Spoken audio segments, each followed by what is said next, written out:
Bonjour chers téléspectateurs, je suis très heureuse de vous retrouver à nouveau dans une capsule qui concerne la planification de la production MRP à travers un exemple pratique comme je vous ai promis donc la dernière fois. On va voir un exemple pratique sur la détermination des besoins nets d'un composant en utilisant la méthode MRP. Donc c'est parti. Nous allons illustrer cela à travers un exemple d'assemblage de 3 véhicules à moteur et la planification des besoins en composants nécessite premièrement l'existence d'une nomenclature complète, c'est-à-dire une codification de tous les composants qui permet donc d'écrire le schéma arborescent du système, c'est-à-dire la décomposition du système en composants. Donc voici un exemple. Nous avons trois véhicules, T27, T28, T29. Ces trois véhicules au niveau 0, alors l'assemblage de par exemple de T27 nécessite par exemple une boîte à vitesse E1001 et un engrenage E1000 donc 1010 et puis le composant E1001 nécessite donc un autre composant E20 2010. Et puis, le composant 2010 nécessite deux autres composants, le composant 3047 et le composant 3052. Et de cette façon, voici donc le schéma arborescent du véhicule ou de la décomposition du véhicule en composants. Donc ça, c'est la première des choses. Deuxièmement, le plan directeur de production. Donc le plan directeur de production représente le plan de mise à disposition des produits finaux. Donc nous avons les différents composants de le schéma arborescent selon les différentes périodes. Et donc là, voici la demande de tous ces composants depuis les véhicules jusqu'au le dernier composant. Troisième des choses, c'est le système d'information sur les stocks. Cela nous permet donc de connaître l'état exact du stock de chaque composant en début de chaque période. Également, il faut savoir le fichier des livraisons attendues. Donc cela donne le nombre de pièces résultant de décisions de mise en production du passé qui n'ont pas encore été livrées. Alors voici donc le fichier sur le stock, donc le stock final et puis donc les livraisons attendues, donc soit de la période passée ou de la période suivante. Donc les livraisons attendues de début de période notée LAT. Donc, nous avons les livraisons attendues de la période 16 et la période 17. Et nous avons dans le tableau également les stocks de fin de période SF de la période 15. Alors, une autre chose à savoir, c'est le fichier des délais d'obtention. Alors, le délai d'obtention étant la somme des temps opératoires, les temps de lancement de production et les temps d'attente entre deux productions.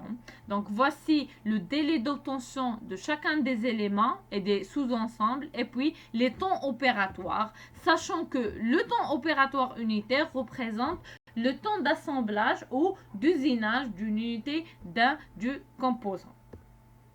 Alors une autre chose à voir, bien sûr avant de calculer quand même ces besoins nets en composants, c'est d'avoir le fichier des capacités des centres de production pour chaque période de l'horizon de planification.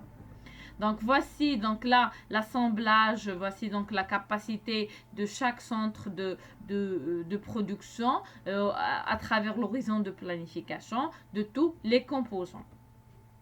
Alors la dernière chose, c'est l'existence des règles de priorité en cas de surcharge. Donc là, la règle qu'on va adopter, c'est la règle d'avancer les productions constituant le stock de valeur la plus faible. Donc là, c'est la règle qu'on va adopter au niveau de cette étude de cas. Donc pour cela, on a besoin des données sur les coûts de fabrication. Alors le coût de fabrication, c'est à la fois le coût de la matière et le coût de la main-d'œuvre. Donc comment on va calculer le coût de fabrication de chaque composant? Donc nous avons le coût de la matière première de chaque élément. Et puis, pour calculer le coût de la main-d'œuvre, c'est à la fois donc le coût horaire de l'atelier fois le temps opératoire de chaque composant. Donc, par exemple, pour le composant E2040, il nécessite deux composants, 2 fois le composant E3047 et 2 pièces du composant E3052. Donc pour calculer premièrement le coût du composant E3047, c'est 1, le coût de la matière, plus le temps opératoire fois le coût horaire de l'atelier, ce qui donne 16 euros. La même chose pour le composant E3052, donc il a 2 le coût de matière plus le temps opératoire fois le coût horaire de l'atelier. Et de cette façon-là, on va déduire le coût total de revient du composant E2040 qui vaut 5, c'est le coût de matière, plus 2 fois le coût du premier composant, plus 2 fois le coût du deuxième composant, et puis plus le temps opérateur du composant E20000, donc E2040, fois son temps de son coût horaire de l'atelier qui vaut 28 euros, ce qui donne 67 euros. C'est le coût de revient du composant E2040. De cette façon-là, on a calculé tous les coûts de revient de chacune des éléments. Bon, maintenant, comment on va déterminer le besoin net d'un composant? On va prendre l'exemple du composant E1001. Donc, pour ce composant, sa demande émane des demandes du T27 et T29 en fonction du schéma arborescent. Donc, on retrouve ce composant-là au niveau des deux demandes. Donc là, il faut les il faut les prendre en compte. Donc, au niveau 0, les lancements programmés sont déterminés conformément au plan directeur de production. Parce que là, le délai d'assemblage est d'une semaine pour les 3 modèles. Donc, au niveau 0, il y a pas de stock initial ni de livraison attendue. Bon, on produit exactement la demande de la semaine suivante et pour cela, les demandes, les lancements de chacune des 3 modèles, c'est juste un décalage d'une semaine qui représente le délai d'obtention. Donc c'est la même chose, on n'a rien changé. Maintenant, on peut en déduire les besoins bruts du composant E1001 puisqu'il est utilisé à raison de 1 par T27 et de 1 par T29. Donc ce composant, il se trouve une seule fois au niveau du T25 et du T28. Donc là, pour calculer le besoin brut total du E1001, donc c'est la somme, donc là c'est le 7. C'est la somme par exemple pour le premier cas, pour la période 16. C'est les besoins bruts pour T27 plus les besoins bruts pour T28 plus les besoins bruts de E1001, ce qui donne un total de 17. De la même façon, on va calculer donc tous les besoins bruts totaux du composant E1001.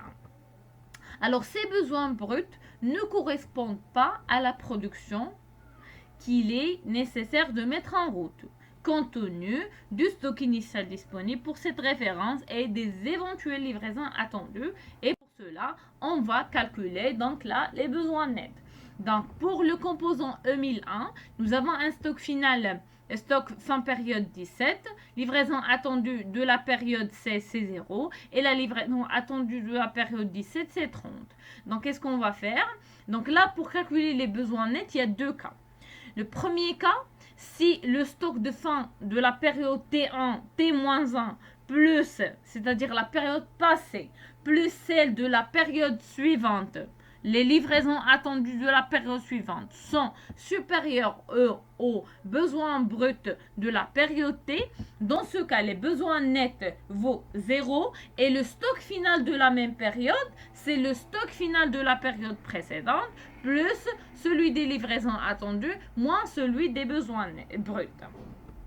Pour le deuxième cas, maintenant, si le stock final T-1 plus les livraisons attendues sont inférieurs aux besoins bruts, dans ce cas, c'est le stock final, stock fin période qui vaut 0 et les besoins nets, c'est les besoins bruts moins les livraisons attendues moins le stock final de la période T1. Donc, c'est soit le premier cas, soit c'est le deuxième cas.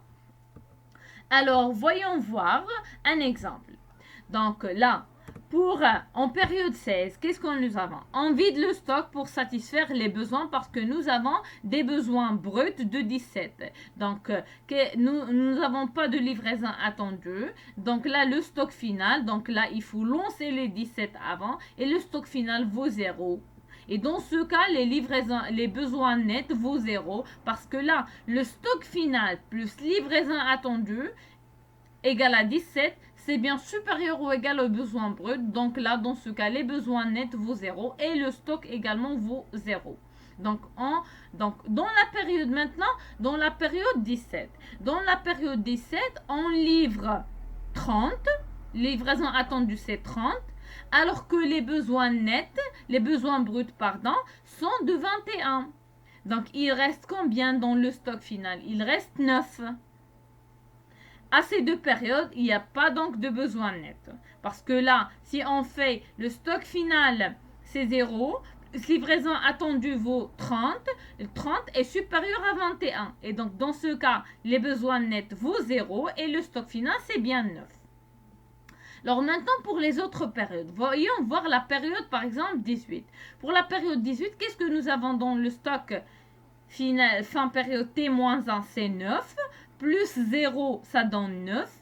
Et donc, 9, elle est inférieure aux besoins bruts. Dans ce cas, les besoins nets vaut les besoins bruts moins les 9, ça donne 3.